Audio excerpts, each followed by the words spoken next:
आज आइए हम मैं कैसी व्यथा में रहूंगा इस उपदेश शीर्षक के साथ परमेश्वर के वचन का साझा करने का समय लें। परमेश्वर ने हमें बहुत सी शिक्षाएं और सबक दिए हैं और मानव जाति का भविष्य उज्जवल बनाने के लिए और भविष्य में हमें स्वर्ग में राजपदधारी याजक बनाने के लिए बहुत से एहसासों को पाने के लिए हमारा मार्गदर्शन किया है। कभी कभी वो सख्त शब्दों से और कभी कभी सौम्य शब्दों से हमारा मार्गदर्शन करते हैं, लेकिन जो परमेश्वर की पवित्र इच्छा को नहीं समझते वे सोचते हैं परमेश्वर ने क्यों हमें ऐसी शिक्षाएं दी हैं, क्यों परमेश्वर ने हमें इन चीजों को करने और इन चीजों को न करने को कहा है। परमेश्वर हमें किसी भी चीज को करने की आजादी दे सकते हैं। उदाहरण के लिए जब आराधना समयों की बात आती है, कुछ सोच सकते हैं क्यों वे किसी भी समय जब मैं चाहूं तब नहीं हो सकती। अपने जीवन को परमेश्वर के उपयुक्त करने के बजाय वे चाहते हैं कि परमेश्वर उनके मुताबिक चलें। लेकिन जब परमेश्वर हमें कुछ करने को कहते हैं तो उसमें परमेश्वर की कुछ इच्छा होती है। वो अपनी इच्छा के बिना कुछ नहीं कहते, वो हर चीज कुछ निश्चित इच्छा से करते हैं। हमारे लिए परमेश्वर की व्यवस्था का पालन करने में निश्चित कारण है।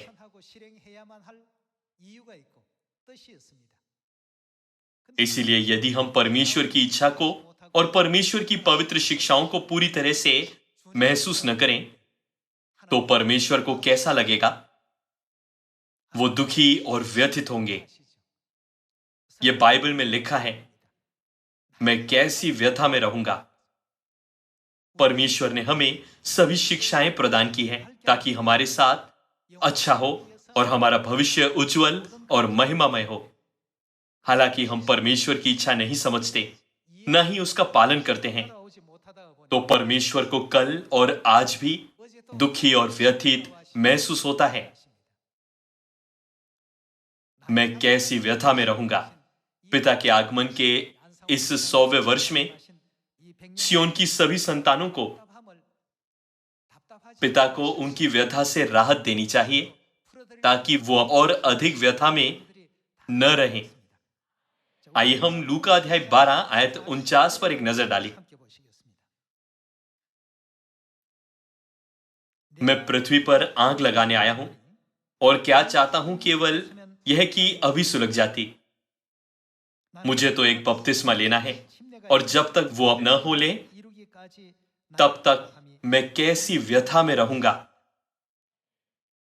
आग सुसमाचार को दर्शाती है। यीशु का मतलब था यदि सुसमाचार सारे जगत में प्रचार हो जाए तो इससे अधिक मुझे और क्या चाहिए। लेकिन यह सुसमाचार अब तक समारिया में और पृथ्वी की छोर तक प्रचार नहीं किया गया है।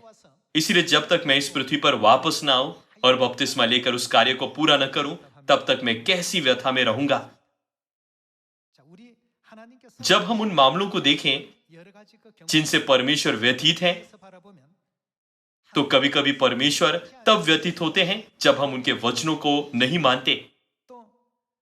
कभी कभी तब जब हम आत्मा और दुल्हन पर विश्वास नहीं करते और कभी कभी तब जब हम मनुष्यों के नियमों को परमेश्वर की आज्ञाओं से ऊंचा मानकर मनुष्यों के नियमों के अनुसार जीते हैं।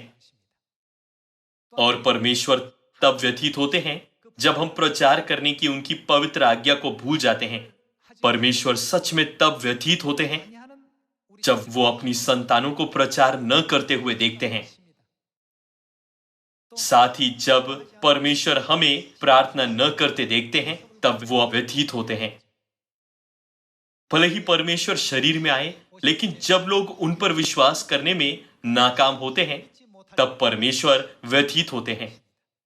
जब हम ये सब देखें तब हम कह सकते हैं कि परमेश्वर सबसे अधिक तब व्यतीत और दुखी होते हैं जब हम उनकी बातों पर विश्वास नहीं करते और उस बात का पालन नहीं करते, है ना?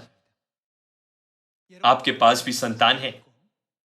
माता पिता के रूप में अपनी संतानों के बारे में चिंता करते हुए आप अपनी संतानों को अच्छे शिक्षण देने और बेहतर स्कूल में भेजने में समर्थन करने के लिए अधिक प्रयास करते हैं। यह सब आपकी संतानों के भविष्य के लिए है ना? हमारे परमेश्वर के साथ भी ऐसा ही है। जब परमेश्वर हमें कुछ करने को कहते हैं तो यह सब हमारे भविष्य के लिए है। भले ही पृथ्वी जो जौ के अनाज के जितनी छोटी है, उस पर के सभी लोग परमेश्वर की स्तुति करें और परमेश्वर का भय माने, लेकिन ब्रह्मांड से देखें तो यह इतना अत्यधिक छोटा है जैसे कुछ नहीं हो। तब क्यों परमेश्वर हमें चिंता दिखाते और हमेशा ये कहते हुए हमें आज्ञा देते हैं, ये करो, वो करो? परमेश्वर हमारे उज्जवल भविष्य के लिए चाहते हैं कि हम वो करें, है ना? ऐसी बहुत सी चीजें हैं जिनसे परमेश्वर प्रसन्न होते हैं, लेकिन उनमें से एक ये है कि हम नई वाचा के सेवक बने। संसार में लाखों काम है। कुछ ड्राइवर हैं, कुछ पायलट हैं, कुछ व्यवसाय चलाते हैं, कुछ राजनीति में हैं, कुछ विद्वान हैं जो युवा पीढ़ी को बढ़ावा देते हैं और कुछ शिक्षकों के रूप में कार्य करते हैं। हालांकि उन लाखों कामों में से यदि कोई काम परमेश्वर की व्यथा को राहत दे सकता है तो वो अब नई वाचा के सेवक बनना है ना? पृथ्वी पर हम सोच सकते हैं, मुझे बस चर्च जाने की जरूरत है, मुझे बस ये करने की जरूरत है। लेकिन परमेश्वर हमें हमारे उज्जवल भविष्य के लिए नई वाचा के सेवक कैसे बनाते हैं? यह लिखा है कि उन्होंने हमें योग्य ठहराया है। आइए हम दूसरा कोरिन्थियों पर जाकर परमेश्वर की इच्छा देखें।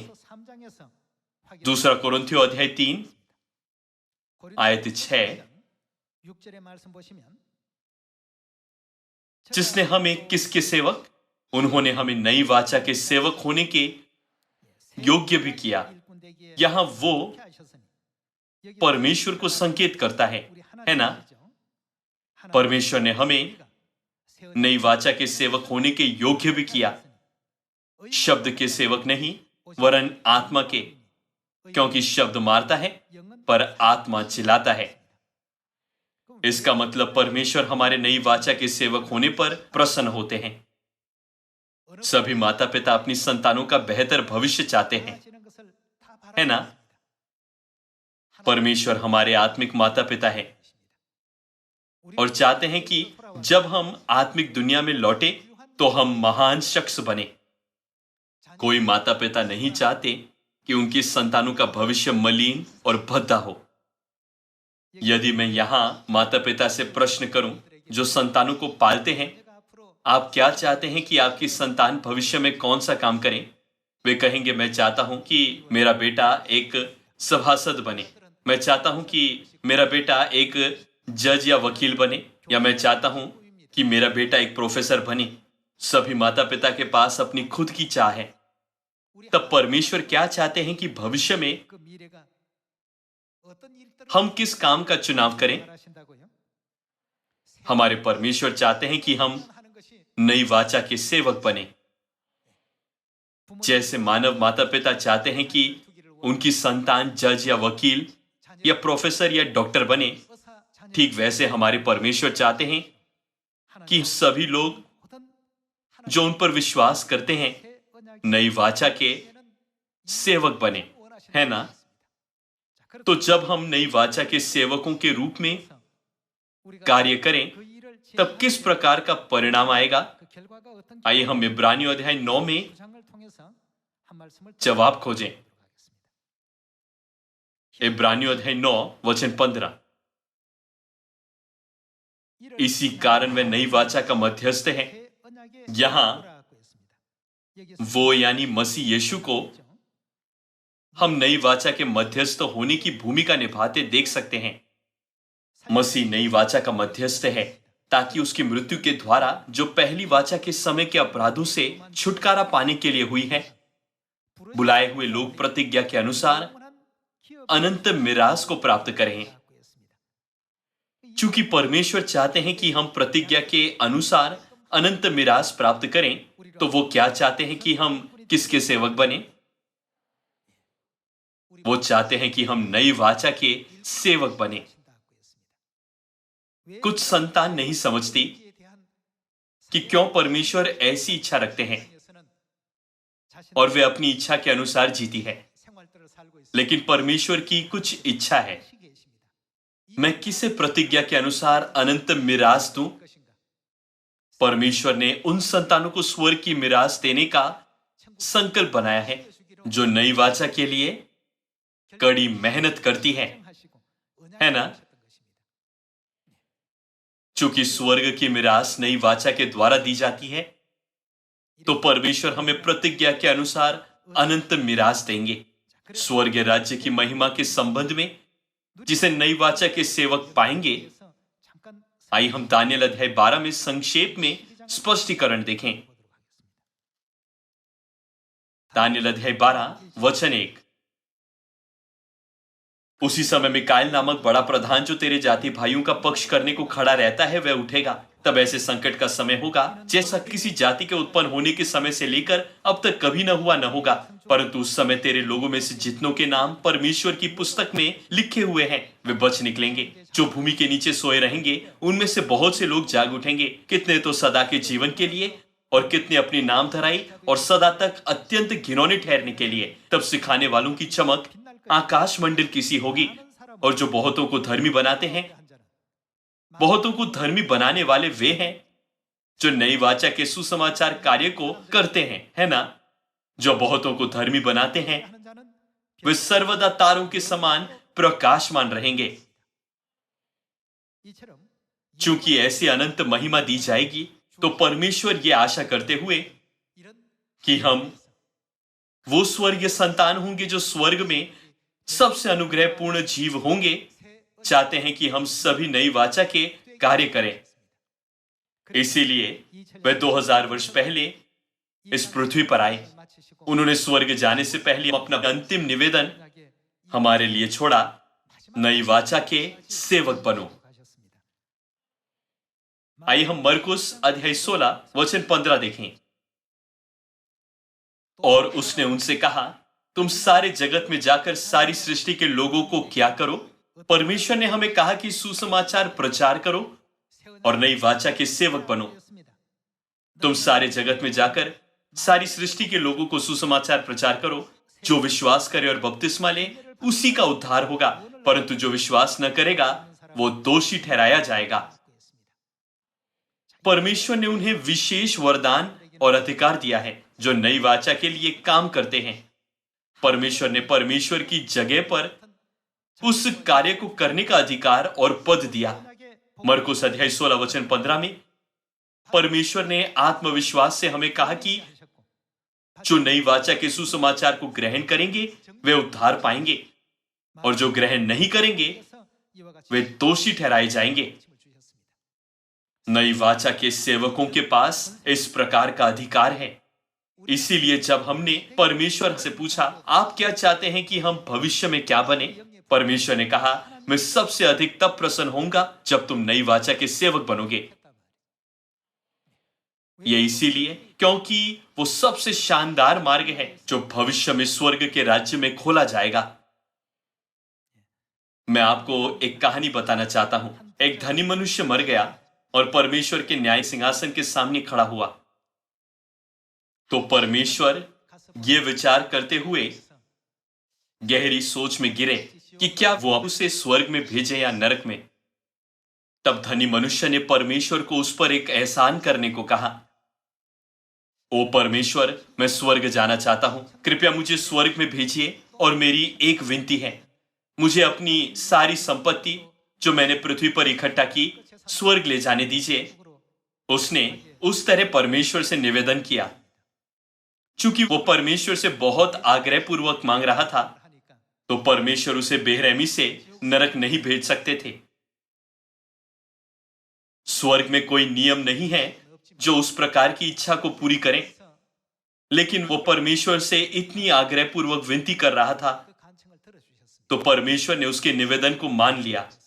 तब वो धनी मनुष्य नहीं समझ पाया कि कैसे अपनी बड़ी जायदाद से निपटे, इसलिए उसने सब कुछ सोने से अदल बदल किया। उसने एक बड़े बॉक्स में सोना इकट्ठा किया और उसे स्वर्ग राज्य में लाया। जब वो स्वर्ग में प्रवेश करने पर था, तब पतरस स्वर्ग के फाटक पर पहरा दे रहा था। वो सब क्या है? मैंने परमेश्वर से इसे मेरे साथ लाने की अनुमति पाई है, तो मुझे अंदर आने दो। पतरस ने उससे कहा कि वह उसे अंदर नहीं ला सकता, क्योंकि स्वर्ग में नियम है कि कोई भी पृथ्वी से कुछ भी नहीं ला सकता। लेकिन उस धनी मनुष्य ने यह कहते हुए जोर दिया, परमेश्वर ने मुझे अनुमति दी है, तो मुझे वो मेरे साथ लाने दो। पतरस ने पूछा, तुम्हारे पास कौन सी बहुमूल्य चीज है कि तुम उसे लाने के लिए इतने उत्सुक हो? मुझे वो चीज दिखाओ। उसने बॉक्स खोला और उसमें सोने के डले से भरा बड़ा बॉक्स देखा। वो देखकर पतरस ने अपनी जीभ को छटकारा। ये स्वर्ग में सड़क के लिए सामग्री है। क्यों तुमने इस तरह की चीज यहां लाने के लिए इतना अधिक प्रयास किया? स्वर्ग में सोने जैसी चीजों का उपयोग सड़क बनाने के लिए किया जाता है। बाइबल प्रकाशित वाक्य की पुस्तक में कहती है कि सड़क शुद्ध सोने से बनी है ना? पतरस ने कहा, ये वो सामग्री है जिसका उपयोग स्वर्ग में फुटपाथ बनाने के लिए किया जाता है। तो क्यों तुम इसे इतना बहुमूल्य समझते हो और यहां लाने की कोशिश कर रहे हो? सभी लोगों, जिस चीज को हम इस संसार में सबसे बहुमूल्य मानते हैं, वो परमेश्वर के राज्य में कुछ नहीं है। क्यों परमेश्वर चाहते हैं कि हम नई वाचा के सेवक बने? जब हम स्वर्ग जाएंगे, तब हम देखेंगे कि वो कितना शानदार है। ये दानियल अध्याय 12 में बहुत ही छोटे वाक्य में लिखा है कि हम सर्वदा तारों के समान प्रकाशमान रहेंगे। लेकिन उसमें छिपी महिमा इस पृथ्वी पर की किसी भी चीज की तुलना में, इस संसार के किसी भी अधिकार या सामग्री या धन से अधिक मूल्यवान है ना? चूंकि परमेश्वर वो जानते हैं, तो वो सबसे अधिक तब प्रसन्न होते हैं जब हम नई वाचा के सेवक बने और उस कार्य को करें।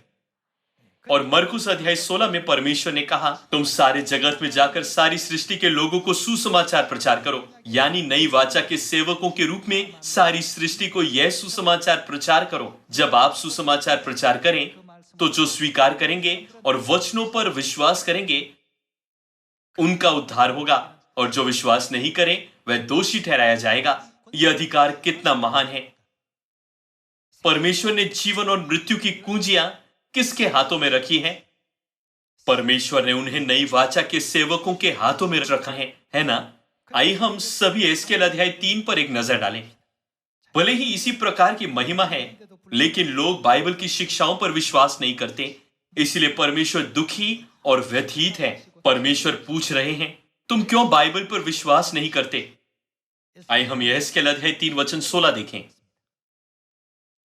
7 दिन के व्यतीत होने पर यहोवा का यह वचन मेरे पास पहुंचा, हे मनुष्य के संतान, मैंने तुझे इस्राएल के घराने के लिए क्या? जब सत्य के दृष्टिकोण से देखें तो पहरुआ नई वाचा के सेवक की भूमिका निभाता है ना? पहरुआ नियुक्त किया है। तुम मेरे मुंह की बात सुनकर उन्हें किसकी ओर से? मेरी यानी परमेश्वर की ओर से चिताना। परमेश्वर ने हमें उनकी ओर से चिताने के पद में होने की अनुमति दी है। दूसरे शब्दों में, उनकी जगह पर परमेश्वर ने हमें इस भूमिका को निभाने की अनुमति दी है। नई वाचा के सेवक की भूमिका परमेश्वर की जगह में परमेश्वर की ओर से चेतावनी देना है। नई वाचा के सेवकों के रूप में हमें परमेश्वर की ओर से क्या करना चाहिए? हमें परमेश्वर की ओर से उन्हें चिताना चाहिए। जब मैं दुष्ट से कहूं तो निश्चय मरेगा, और यदि तू उसको न चिताए और न दुष्ट से ऐसी बात कहें जिससे कि वह सचेत हो और अपना दुष्ट मार्ग छोड़कर जीवित रहे, तो वह दुष्ट अपने अधर्म में फंसा हुआ मरेगा, परंतु उसके खून का लेखा मैं तुझी से लूंगा। पर यदि तू दुष्ट को चिताए और वह अपनी दुष्टता और दुष्ट मार्ग से न फिरे, तो वह तो अपने अधर्म में फंसा हुआ मर जाएगा, परंतु तू अपने प्राणों को बचाएगा। यहां शब्द नई वाचा के सेवक कुछ शब्द पहरुए से बदल गया है। परमेश्वर ने हमें परमेश्वर की जगह पर यह कार्य करने को कहा है। सभी लोगों, क्या राजा की ओर से कुछ करना सामान्य बात है? क्या राष्ट्रपति की ओर से किसी और को काम करने की अनुमति दी जाती है? हालांकि नई वाचा के सेवकों को परमेश्वर ने अपनी जगह पर कार्य करने के लिए पद और अधिकार दिया है। जब हम इसके बारे में सोचें, तब हमें सौंपा गया सुसमाचार मिशन बिल्कुल ऐसा नहीं है कि हम उसका चुनाव करें या न करें।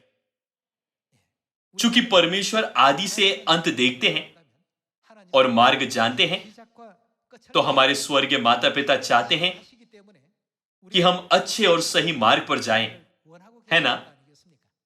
तब नई वाचा के सेवकों के रूप में, जिसे हमारे परमेश्वर सबसे अधिक चाहते हैं, हमें अपने पद और अधिकार को नहीं खोना चाहिए।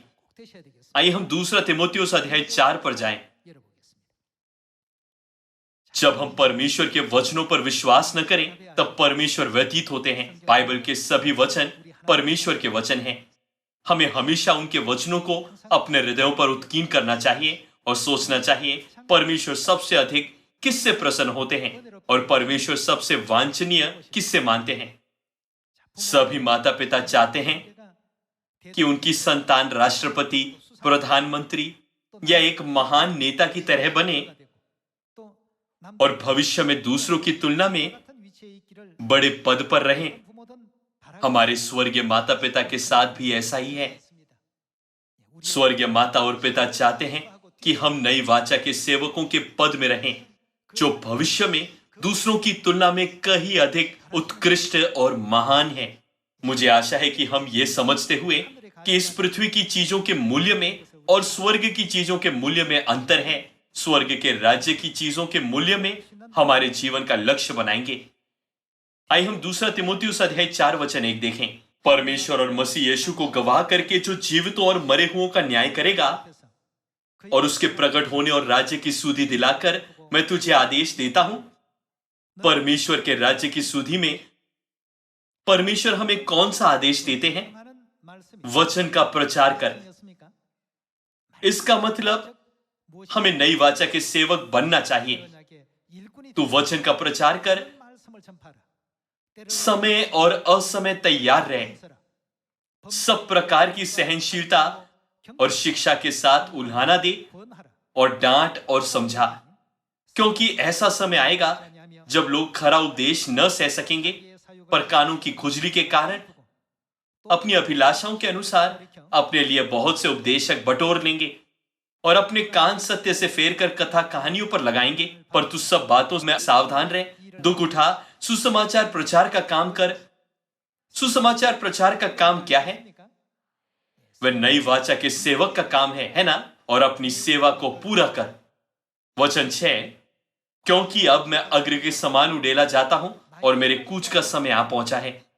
मैं अच्छी कुश्ती लड़ चुका हूं, मैंने अपनी दौड़ पूरी कर ली है, मैंने विश्वास की रखवाली की है। भविष्य में उसके लिए क्या रखा हुआ है? प्रेरित पौलुस नई वाचा के सेवक का कार्य करते हुए यत्न से दौड़ा। दौड़ने के बाद जब उसकी जीवन का अंत आ गया था, एक चीज थी जो प्रेरित पौलुस को महसूस हुई। उसने कहा, मैं अच्छी कुश्ती लड़ चुका हूं, मैंने अपनी दौड़ पूरी कर ली है, मैंने विश्वास की रखवाली की है, और अब भविष्य में क्या? मेरे लिए धर्म का वह मुकुट रखा हुआ है, जिसे प्रभु जो धर्मी और न्यायी है मुझे उस दिन देगा, और मुझे ही नहीं वरन उन सबको भी जो उसके प्रकट होने को प्रिय जानते हैं। हमें इसके लिए दौड़नी चाहिए। 2000 वर्ष पहले प्रेरितों के युग में भी देमास की तरह लोग थे जो इस महिमा में पद में थे, लेकिन वापस संसार में गए क्योंकि उन्होंने उसके मूल्य को महसूस नहीं किया। आइए हम वचन 9 के साथ जारी रहें। मेरे पास शीघ्र आने का प्रयत्न कर, क्योंकि देमास ने इस संसार को प्रिय जानकर मुझे छोड़ दिया है और थेसलोनिके को चला गया है, और क्रेसेंस गलातियों को और तीतुस दालमेतिया को चला गया है। केवल लूका मेरे साथ है। पहले देमास ने सुसमाचार कार्य के लिए कड़ी मेहनत की जो परमेश्वर ने उसे सौंपा था, लेकिन फिर वह संसारिक बन गया। वह संसार की खुशी और भ्रम में गिरने लगा।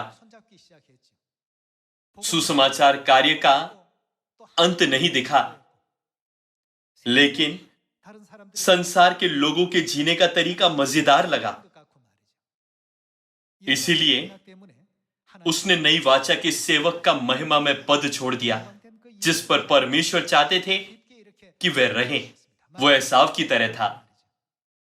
हमें कभी भी उसकी तरह नहीं बनना चाहिए। प्रेरित पौलुस ने कहा, भविष्य में मेरे लिए धर्म का मुकुट रखा हुआ है। मैंने दौड़ पूरी कर ली है। मैं अच्छी कुश्ती लड़ चुका हूं। मैंने विश्वास की रखवाली की है। अब भविष्य में मेरे लिए धर्म का मुकुट रखा हुआ है। जब हमारे विश्वास के जीवन का आखिरी क्षण आता है, तब हम सभी को पौलुस की तरह कहने में सक्षम होना चाहिए। लेकिन देमास की तरह लोगों ने आधे मार्ग में वो छोड़ दिया। उसने अपना महिमा में कार्य त्याग दिया। उसने थोड़े समय के सुख से प्रेम किया और वह इस संसार का मित्र होने से अधिक प्रसन्न हुआ। उसने अनंत काल की महिमा की तुलना में संसार के थोड़े समय के सुख को अधिक मूल्यवान माना। इसीलिए यह लिखा है, क्योंकि देमास ने इस संसार को प्रिय जानकर मुझे छोड़ दिया है और थिस्सलुनीकियों को चला गया है। यह प्रथम चर्च का एक दिल तोड़ने वाला मामला है।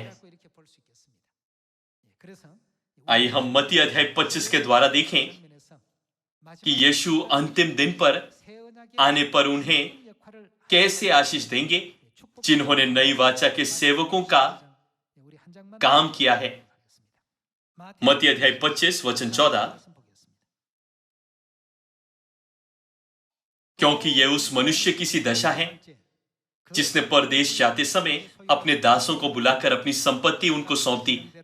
उसने एक को 5 तोड़े, दूसरे को 2 और तीसरे को 1, अर्थात हर एक को उसकी सामर्थ्य के अनुसार दिया और तब परदेश चला गया।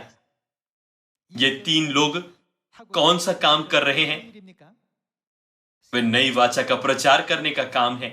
दृष्टांत में स्वामी ने कहा, तोड़ों से लेन देन करना। यह नई वाचा का कार्य है। उसने एक को 5 तोड़े और दूसरे को 2 तोड़े और तीसरे को 1 तोड़ा दिया। वचन 16, तब जिसको 5 तोड़े मिले थे उसने तुरंत जाकर उससे लेन देन किया। इसका मतलब है कि उसने नई वाचा का प्रचार किया और 5 तोड़े और कमाए। इसी रीति से जिसको 2 मिले थे उसने भी 2 और कमाए, परंतु जिसको 1 मिला था उसने जाकर मिट्टी खोदी और अपने स्वामी के रुपए छिपा दिए। बहुत दिनों के बाद उन दासों का स्वामी आकर उनसे लेखा लेने लगा। जिसको 5 तोड़े मिले थे उसने 5 तोड़े और लाकर कहा, हे स्वामी, तूने मुझे 5 तोड़े सौंपे थे। देख, मैंने 5 तोड़े और कमाए हैं। उसके स्वामी ने उससे कहा, धन्य हे अच्छे और विश्वास योग्य दास, तू थोड़े में विश्वास योग्य रहा, मैं तुझे बहुत वस्तुओं का अधिकारी बनाऊंगा। अपने स्वामी के आनंद में सहभागी हो। और जिसको 2 तोड़े मिले थे उसने भी आकर कहा, हे स्वामी, तूने मुझे 2 तोड़े सौंपे थे। देख, मैंने 2 तोड़े और कमाए।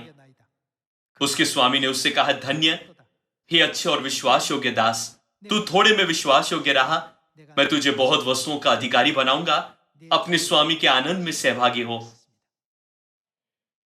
प्रकाशित वाक्य अध्याय 22 में हम देख सकते हैं कि यह एक दृष्टांत है जो दिखाता है कि परमेश्वर हमें स्वर्गीय राज्य की राजपथधारी याजक बनने की प्रक्रिया में आखिरी जांच कर रहे हैं कि हमने इस पृथ्वी पर नई वाचा के लिए कितना अधिक प्रयास किया। सभी लोगों, हमारा सर्वोत्तम सपना नई वाचा के सेवक बनने का होना चाहिए। जब संसार के लोगों को पूछा जाता है, इस संसार में तुम सबसे अधिक क्या करना चाहते हो? कुछ कहते हैं, मैं राष्ट्रपति बनना चाहता हूं। बहुत से लोगों का वह सपना होता है, लेकिन वह पद सदा तक नहीं रहता। लेकिन स्वर्ग के राजपथधारी याजक के पद के बारे में क्या? वह सदा सर्वदा के लिए रहेगा।